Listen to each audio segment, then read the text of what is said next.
অঙ্গনওয়াড়ি কেন্দ্রে চাল চুরির অভিযোগ। 50 কেজি চালের বস্তা ওজন করলেই 39 কেজি ওজন হচ্ছে।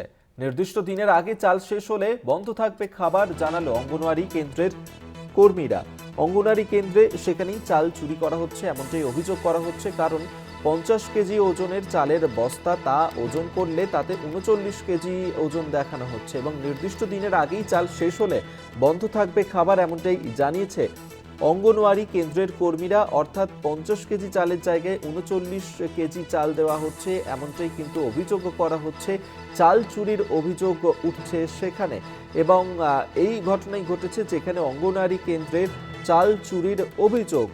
আপনাদেরকে জানিয়ে রাখবো, অঙ্গনওয়াড়ি কেন্দ্রে চাল চুরির অভিযোগ। 50 কেজি চালের বস্তা ওজন করলেই 39 কেজি ওজন হচ্ছে। নির্দিষ্ট দিনের আগে চাল শেষ হলে বন্ধ থাকবে খাবার, এমনটাই জানিয়েছে অঙ্গনওয়াড়ি কেন্দ্রের কর্মীরা। আপনাদেরকে জানিয়ে রাখবো, চাল চুরির অভিযোগ উঠেছে অঙ্গনওয়াড়ি কেন্দ্রে, এবং 50 কেজি চালের বস্তা ওজন করলেই 39 কেজি ওজন হচ্ছে, যার কারণেই চাল চুরির অভিযোগ।